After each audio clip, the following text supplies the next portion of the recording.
It's Okay, it's live. all right, everybody. We'll start here in about 30 seconds. It should show up here, right?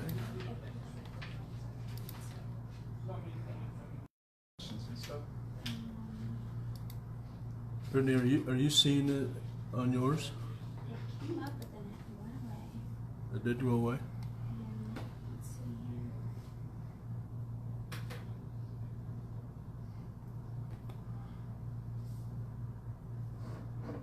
here. Hi, Chuck and Jackie.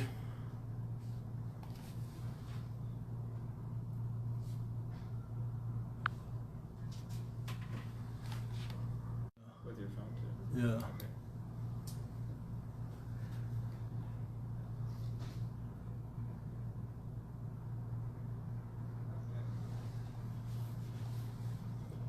Oh, okay.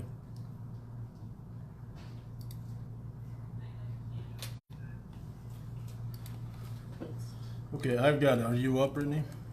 I am up. I just need to turn off the sound on here.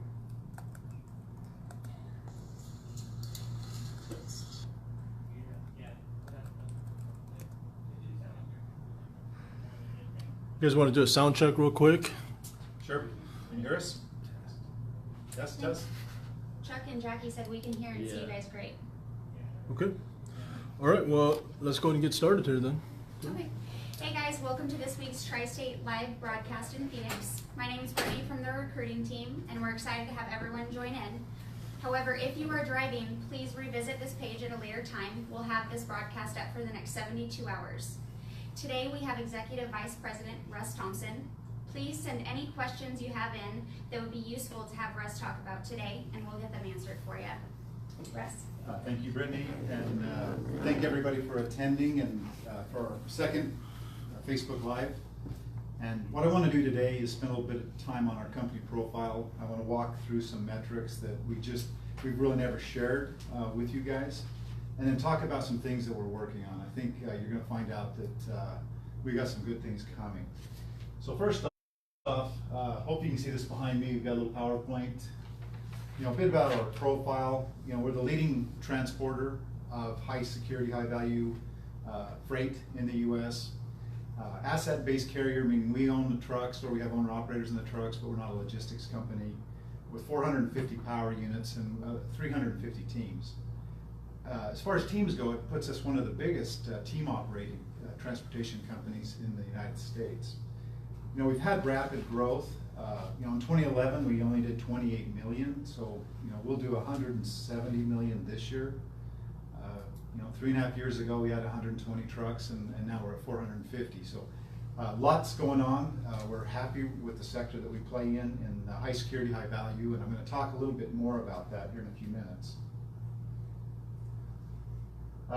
Nationwide footprint. Glendale, Arizona, we have a shop, and our corporate headquarters are here. We've got a nice facility in Joplin. That's probably our premier facility with, driver center and shops and 120 acres of parking. So we do a lot there. Richmond, Kentucky, a great facility for us. Loudon, Tennessee is all been remodeled, and I don't know, how much you folks have got there, but if you have time, get into Loudon. And then Champlain, New York, we do all of our border crossings. One of the things we don't talk about a lot is just the size of our company. We have 175 office employees, 374 company drivers, and 295 owner operators. So there's 844 total people on the Tri-State team that really depend on this company to be successful. Some other facts, 36% of our driving force are female, something we're very proud of, and probably one of the biggest transporters in the nation. Average driving age of our drivers is 52. And that is, if you read any of the transportation magazines, that's a concern in our industry. We're not attracting a lot of the younger generation to come and drive our trucks. Average age in the office is 48. So we had a driver council a few weeks ago, and that's one of the things we asked is, how do we attract the younger generation to come on and drive these trucks? In the next 10 years, there's going to be a lot of folks retiring. both office and driving, and it's going to become a big issue for us.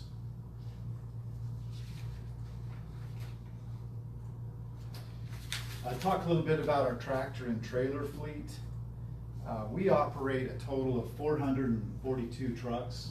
We have 295 company-owned trucks and 147 owner-operator trucks that are currently signed on with us. You know, the trailer fleet, we have close to 2,000 trailers operating, and we operate the most modern, or up there, the newest dry van fleet probably in the nation, with we have 1,000 53-foot dry vans, but 750 of those are less than 3 years old. And something about the dry vans, we have auto inflation for the tires, we have thermal alert, tracking on them, really a great trailer. And I'll talk about some of the reasons we want new trailers, and why do we keep our fleet as new as we do. 407 dry vans that are 48 feet. Those will mostly be gone by the end of this year. That's something we want to get out. They're 20 plus years old. 368 flatbeds, 48 foot. We have 80 step decks and 61 Conestogas. And I've had a few comments about, hey, are you going to bring in some newer flatbeds? And the answer is yes, probably starting next year. We had, when Tri-State became an SLT joined, we had to update that dry van fleet. And then when R&R in Tri-State joined, we had to, we wanted all those older 48 foots out, so we updated that dry van fleet. So we've put a lot into it the last 3 years, but we're in really a great position today.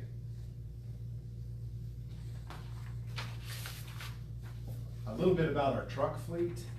We run, today it's about a 50-50 split of Kenworth to Freightliner. And with this year, we're bringing in 65 brand new Volvos, the 860, which they're just barely showing up. I looked at some last week. They look great. Should be a really good truck for you guys. And next year is going to be a big year. Somewhere between 100 and 150 new trucks will have to be brought in as replacements. That's without any growth, just replacements. And we'll probably do, I've already ordered some Kenworths for next year. We've ordered some Volvos for next year, and we'll definitely be bringing in some Freightliners for next year. So the next thing I want to talk about is some of our company metrics. And I guess, Brittany, do we have any questions that have come in? We have a lot of likes, a lot of highs, and happy Fridays. Happy Friday. No questions yet. Okay. This next piece, we want to talk about company metrics. And as I mentioned, we just have never done a great job sharing information about our company with everybody. So this slide here, it's a little bit busy, got a lot on it, but what it shows you on this line here is what our total load count is per week. So we're hauling, and this is January 1st clear through the end of July, we're hauling roughly about 850 loads a week. And some big dips and some movement in here you're going to see is R&R joined Tri-State right here just in April. So Tri-State was doing 500 loads a week. R&R brought over 200 loads a week. And you see we ran through here. Below here is commercial, and down here is our high security, high value loads that you see down in here. You can also see kind of what Memorial Day does for us, fairly big dip, but nothing like the July 4th weekend. That's a lot of you guys want time off, and a lot of our customers really slow down through July 4th. Then after the holiday, we pop right back up. The next slide I want to talk about is really load count and how it affects you guys. So this here, and I'm going to stand up just because I want to talk a little bit. If you notice this blue line up here, this is our daily load count, and this is 2017 data, which is really more to what a normal year looks like, without adding R&R into the Tri-State and all the movement that we've had in freight. But the thing to notice on this is what we do. Now down here you've got your commercial and you've got your high value. But the most important piece for you guys is, if you look at high value, it starts out extremely slow and ramps up, and through the middle 2 quarters of the year, it's very solid, and then it ramps right back down. So after September, if you see about in this part here, you're ramping down almost 50%. And why is that critical to us is if we only focused, like a lot of our competitors do, down in the high security piece, your first quarter of the year and your last quarter of the year are very, very difficult quarters because your volume drops, it starts at 75%, and by the end of the year, you're at half of what the volume is. And when you haul 40% of that sector, and that's kind of where we're at, you don't make any money in the first quarter and you don't make any money in the fourth. So what we do is we fill in with commercial. So you can see when this is way down, our commercial is way up. And our commercial, when high value comes up, our commercial comes down. So we toggle this so that we stay steady up here. Same thing if you get to the fourth quarter, when you see it come really down, we haul more freight in the fourth quarter than we do all year because we have this commercial piece. So when we're growing and we're growing into other sectors, and this is high value, this pays very well. We do it because we want this up here. You have 400 trucks running and you have to keep them loaded. The other piece I wanted to talk about is load count and how it affects you guys. When I walked in here this morning, we had 530 loads on the books for next week. Well, we'll plan all of Monday's trucks today, but by the end of Monday of next week, we'll have 700 loads on the books. And by Wednesday, we'll have 850 loads on the books. So, I've heard, talk to a lot of folks say, hey, how come you plan and then you unplan and then you replan? It's just the nature of our business. We wish that every customer would pre-book with us 800 loads on Friday, and it would be so great to plan every single truck for next week. We'd be more efficient. You guys would be able to stack 3 and 4 loads. You'd know what you're doing the whole week. But unfortunately, that's not how we operate. Our customers on Monday are going to give us another 150 loads for next week. So that's why you get a lot of loads pulled off and pulled on. But we're doing a lot to make it better, and I'm going to talk about that a little bit towards the end of this presentation. Revenue miles per week. These next few slides are really 2017 data compared to 2018. So if you look at our total miles, revenue miles, we're running about 700,000 miles a week. You've seen a great separation of 17 to 18 all the way through the year. So we were, with the same truck count, we were doing much better. Obviously, you got the R&R coming in, joining Tri-State through here. But if you want to look and say, hey, how busy are we? You can just see the whole year started better in the transportation industry. More miles, because we didn't have any more trucks here than we did last year at the same time, through January, February, March of this year. A weekly dispatch truck count. We dispatch about, this here's the last week of July. So you can see we're upwards of 350 trucks dispatched. You once again see the R&R where, Tri-State was at 250. The addition of R&R put us up about, 330 trucks dispatched a week. And last week we dispatched an all-time high. So, we're at, a solid 350, 353, I think was the number, which was, a really positive number for us. And I think this is the last slide I have as far as statistics, but total revenue miles per truck per week. This is what every truck does in the fleet. And this is, with our fleet and when R&R and Tri-State joined, you can see that 17 to 18, the efficiency of the fleet, other than the little dip when we put the two companies together, really exceeded year over year. And those are the numbers you look and say, hey, how's the company doing? And our company is doing great.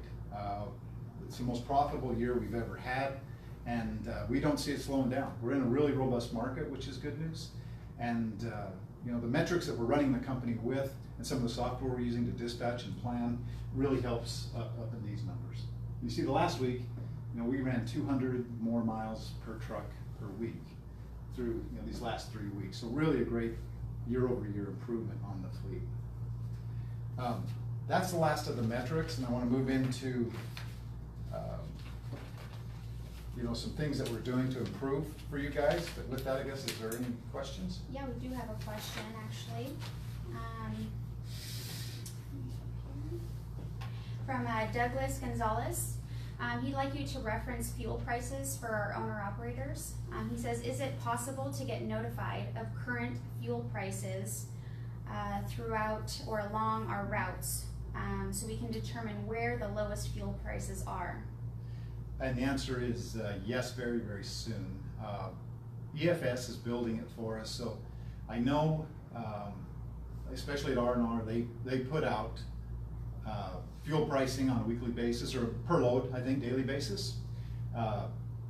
We had not done it, and Loadmaster wasn't capable of doing it, different software system. But our fuel card, which is EFS, they've said that they're doing it, and we'll get an answer out to you. I know Frank Lawrence is working on it here in our company, and I believe it's within the next month, maybe even shorter than that. But we'll get you an answer on that. But the answer is absolutely. You'll get a daily. I think it's an app you're going to have to sign on to through EFS, but we'll get all that information to you. So yes, you will be able to get it. Any other questions? Not for the moment. Lots of likes. Okay. So a little bit of a summary. We're in a great freight market. I've been in this business for 30 years, and I've never seen the demand from the customers that we have today. Usually, the second and the third quarter, you're running fairly well, but you're not just getting blown up by your customers to do more. We are blown up in June. In July, higher. I mean, they're just calling saying, hey, what can you do? And this is everybody that we deal with wants us to do more. And if you look at the miles per truck on the slide I showed you, where we're doing 200 more miles per week, that's a huge number. So we can continue to add. We're going to add about 35 trucks this year. So the 65 new ones that are coming in, 35, are going to be replacements, and the other ones are going to be hopefully additions. Our capacity of 400 trucks wins us a lot of business. If you look where we can ship in 80 trucks to do these great big dedicated moves that we do, no one else can do that. And a lot of times we're the only carrier that they're giving this freight to. They don't want to deal with 80 carriers and give them 10 loads each. They'd rather give 80 loads to one carrier. Even though they're paying us good premiums to haul this freight, they would just as soon deal with one person. And that's what you see with a lot of what we're doing. It's capacity wins those markets. If we can deliver 40 trailers in some place, that's not a problem for us. So we dominate about every sector that we play in currently. And how many trucks can we run in the sector? We watch it, but can we run 500? Yeah, no problem. Can we run 1,000? I don't think so anyway. But we're going to do some slow growth, smart growth. Like I said, this year really we're adding 30 trucks. That's going to be the number of the so 440, maybe 475 at the end of the year, somewhere in that neighborhood. I showed you some metrics, and every metric that we have measured really has improved year over year. And our software, our analytics, our drivers, our office people, we're all the very best in the industry. And I'm very proud of, with the amount of growth we've had, where we started and where we are today. You sit in a meeting today and everybody's engaged. We solve problems quickly. And I'm very proud of all the all in the driving force and how far we've come with 120 trucks 3 years ago and 450 trucks today. We have some questions rolling in. All right, let's get some more questions. Okay, so Chanel Harris is asking about the after hours help and if we're going to be hiring any more after hours help. Chanel, we absolutely are. I was going to talk about it here in a little bit, but we'll do that right now. We used to haul 8 or 9 loads on Saturday and 8 or 9 loads on Sunday. We're hauling 150 loads over the weekend now. So we have drastically changed our business, and we haven't drastically changed after hours. So we're already have jobs posted. We're going to have weekend and night managers that run 7 days a week nights, whether it's Monday through Friday.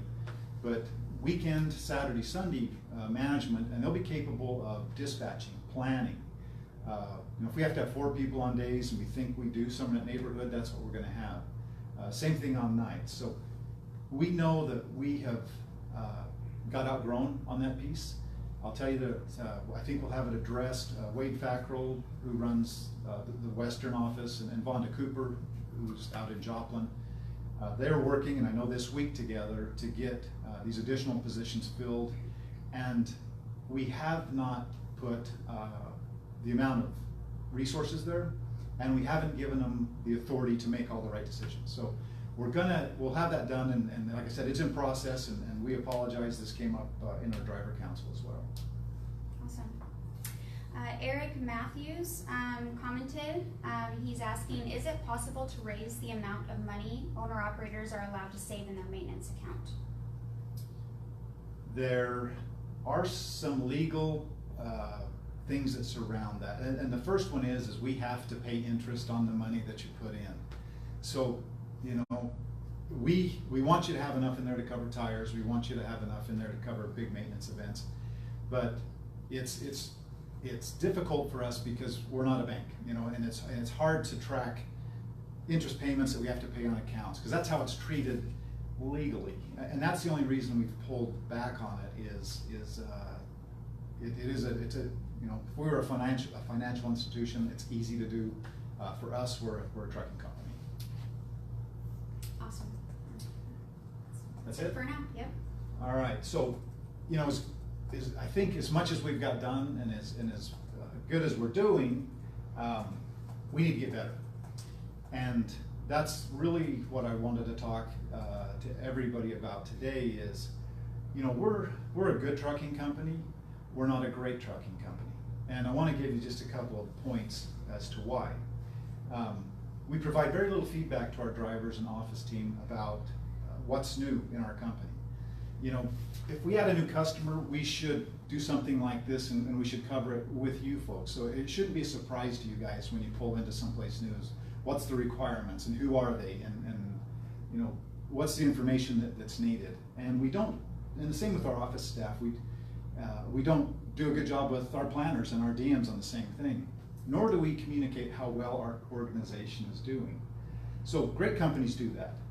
The other thing we don't do, and I have always said, please don't let me do anything stupid.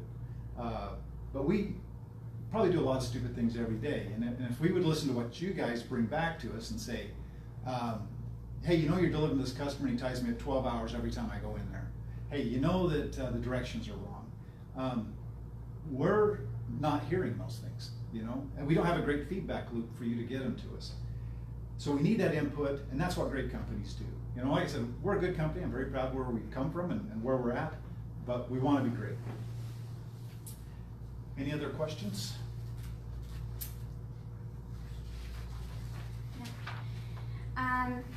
Douglas is asking another question about if there are any places that they can get reduced costs for mechanical repairs for our owner ops.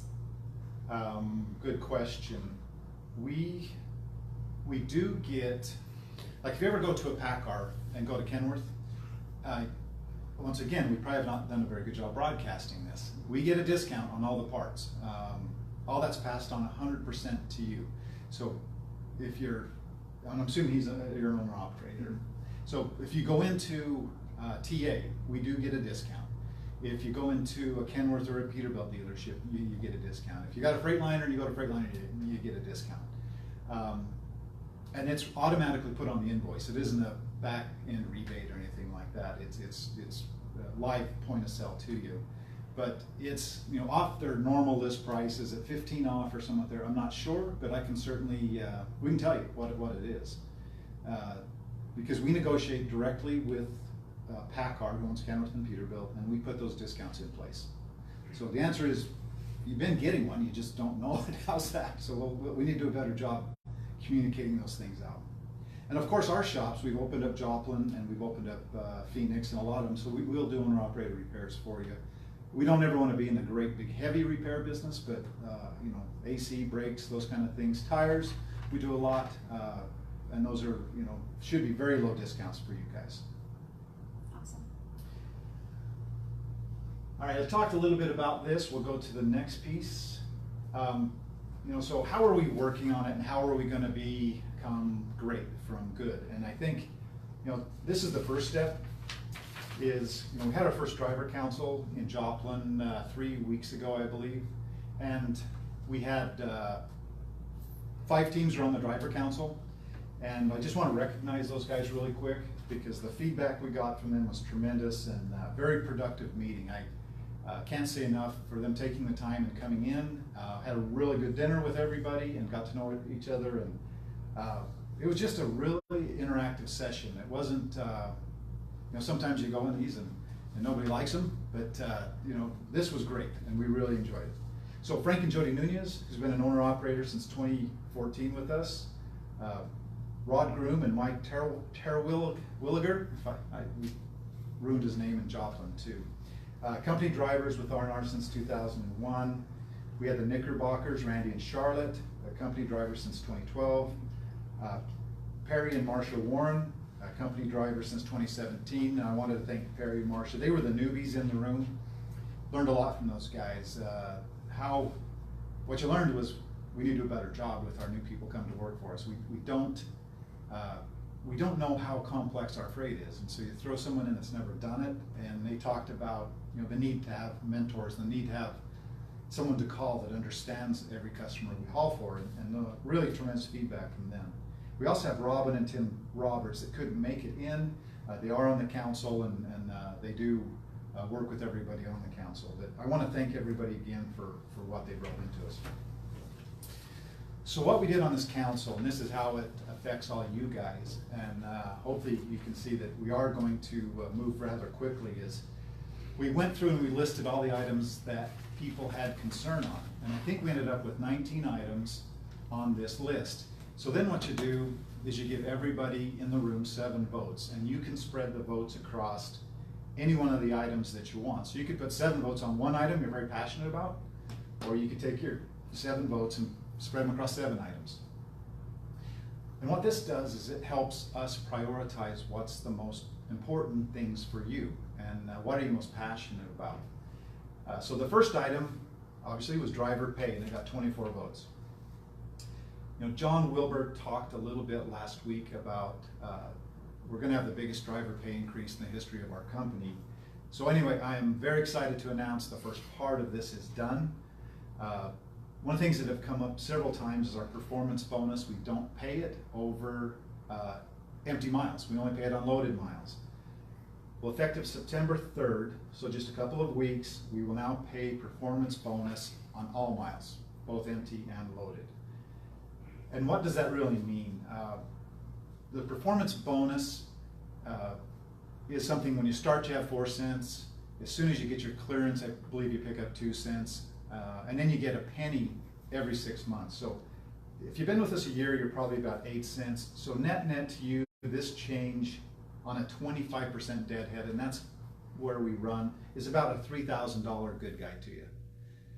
Now, the thing about the performance bonus is it doesn't stop until you hit 14 cents. If you're in that range, which is really just after 3 years, that's a $5,250 good guy to you.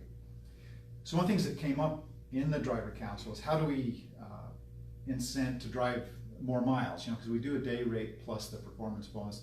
I think this really helps make it say, hey, if I got a deadhead 500 miles, at least I'm getting something for it. There's another piece to the driver increase that we can't release today, but I want to just, first off, the reason I can't is because there's 2 or 3 IT things we got to get straightened out. And we'll have it done in 2 weeks, but we want to make sure we give you guys really good information and it's trackable. I don't want to ever put something out that also be like, well, how do I know how this is affecting me? So we'll have this done in 2 weeks. A little tickler on this. The good news is on company teams and souls, you're already going to get the impact from this for every mile you're driving today, because we're going to go retro back with it. So it's going to be a big deal for you. More to come very quickly. Solo rates we have changed. This will also be September 3rd. Our base rate was 45 cents, and I think we topped at 50. The new rate is 47 cents, and we top out at 52. So lots going on the pay thing. We'll have that totally out to you guys, like I said, within hopefully 2 weeks, the second piece. The first piece is done, and just to reiterate that, all miles on performance bonus. Too many Qualcomm messages off that are sent to the trucks. This was, believe it not, a huge complaint, and I've heard it. I heard it from Tri-State when they joined SLT. When Tri-State and R&R got together, we heard it again. Within about a week, we're going to give all the Qualcomm messages that are being sent to you a 40% haircut. It's all done, and the only thing that isn't done on that piece is we have to train our DMs on what the new process is. So how we're cutting it and all those things, it's done.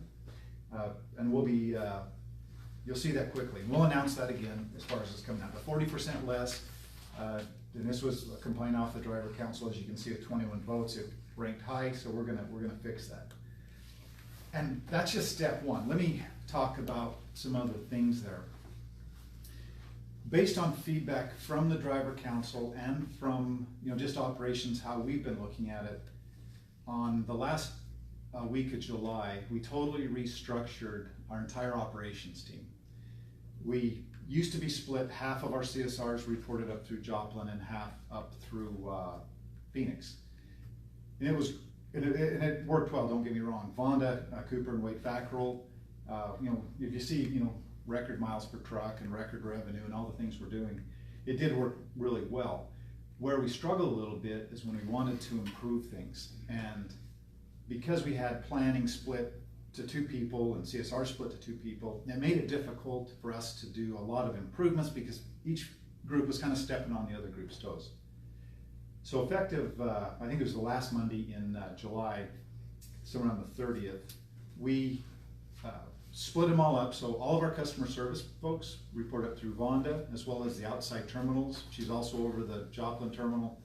And all of our planning reports up through Wade here in Phoenix. So from the driver council, I think we had, I don't know, another 15 things on planning improvements we needed to make. We had another 14 or 15 things that needed to be helped, CSR things. Wade's focusing on the planning and all the to-do items on that. So we have rolling action item lists on those, which same thing, it prioritizes what we want to get done first. Vonda's focusing on all the customer pieces. And one thing she's doing is she's got a committee going through all the customers, and they're looking at all the directions. And so part of the next cut down on Qualcomm messaging to you is, over the time, we've continued to stack more directions in the customers, and we stack more directions.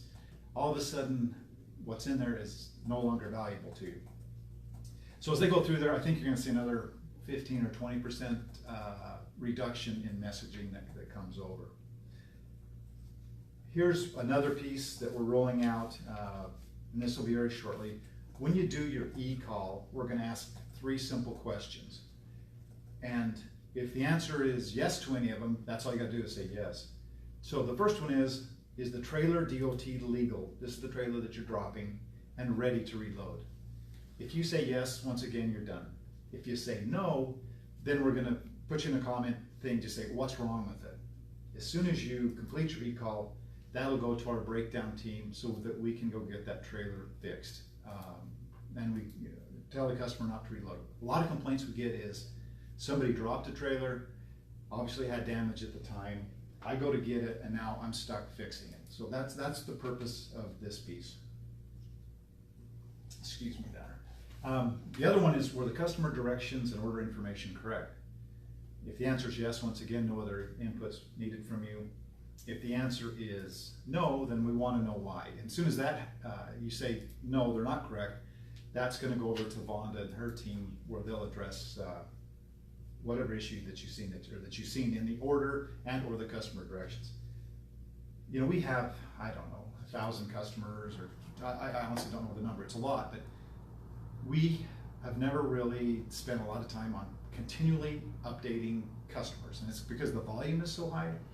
But now when you guys go in there and you see it and the contacts are wrong, person that used to work there is no longer there, and that's heard a lot of those things. We'll get that back quickly from you, so just give us feedback, we'll address it. The last piece is we want to know if you're treated with respect and you were unloaded in a timely manner. You know, if you weren't, let us know why. We're going to start measuring our customers. So if 97% of you guys say, hey, I'm treated with respect at this customer, we're going to share that with them. You know, if 90% of you say, I'm not treated with respect to this customer, we're going to address that with that customer and share that with them. We need to provide that feedback back to them and make sure everywhere we go we're treated with respect. We're going to take a little break there, see if we get more questions. Yep, we have a couple questions. A few drivers commented in asking about if we could get a list of all the yards and with addresses. That is a good question. Yes, absolutely. Now, do we post it on website, or there's some requests I know that you can via Qualcomm. We've got it. It's 100%. It's got hours open. It's got everything. So we'll put that on our to-do list. So absolutely, we will get that. Any others? Okay. And we have a couple of drivers asking if you can talk about how owner-operators are making more money and if there will be rate increases. Yes. If you look at our loaded rate per mile year over year, we're up significantly, double digit. And I guess that's how you guys make more money. You know, if you look at our load count and what's out there and all those things, that's how you make more money. We track the average net take home of our owners every week. And I'll just tell you, year over year, it's up over $1,000 a week. If you take the total average of every owner in there, that's a pretty big number. So compared to 2017, 2018, you know, it's a great environment to get customer increases. And we've done a very good job through the sales group and getting increases. And so, you know, how you guys come along with that is twofold. Is when we get an increase, 10% on a customer, well, 70% of that increase goes to you all the way through. The other thing our owners are going to see is now that we're part of Dasky, we've been very aggressive on fuel discounts. We had decent fuel discounts at Tri-State, but not near what you know, the Dasky roll. What it brings to us is cheaper tires, cheaper fuel, because Dasky's running 5,500 trucks in the Dasky model, right? That's a big fleet.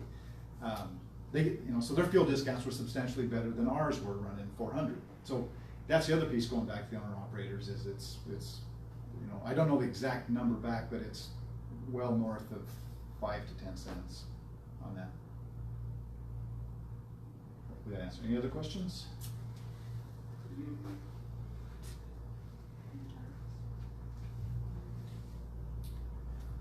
While they're going back through those,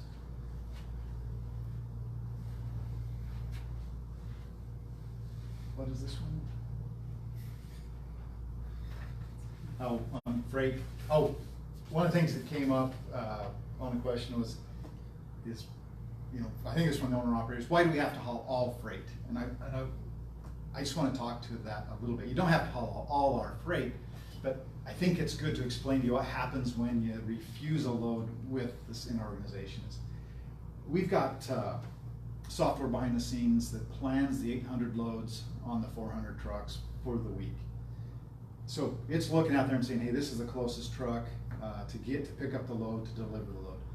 When a load refusal comes in, and now that truck can no longer move that load, we have to replan. The system has to go out and replan the whole entire piece. And now maybe I got to deadhead a truck 500 miles in to cover the load. So, you know, when we, you know, push our owner operators to please take all freight, there's a couple of reasons why. The first off is you're sitting closest to the load. Our planning software has said of all the trucks that's available and all the hours available, this is the best truck to go and get that load. When you decline the load, that's when all of a sudden, you know, we say decline, the system's got to go calculate. So now it's grabbing a truck. You know, we've literally had trucks sitting in Utah on a load where it's been declined, and I have to bring a company truck from Denver. So I'm spending $1,000 to run a company truck down there, and sometimes another owner that will come down there and get it. So that's why we'll call you a lot of times, say, hey, would you please take this freight? Anytime we get you on a load that you don't think is great, we try to back it up with something that is much better. So what I would say is just really work with us on the freight that we need you to haul. We do watch revenue that you guys earn per week. Like I said, I knew the number off the top of my head, and you're a business partner with us. And as being a business partner, we gotta do a great job for you. At the same time, we really need help, come in the other direction. Is when you're sitting on a load you're right there and you're the best truck, it really causes a lot of internal rewinding when it's a refusal. Excuse me. Couple other questions that Okay. came rolling through. Shirley Wyland asks, when owner-operators are given a load choice, can empty miles be given as part of the info? It used to be, but it hasn't been that way lately. Yes, we know everything from where you're at to where you're going. I wouldn't see why we could not do that.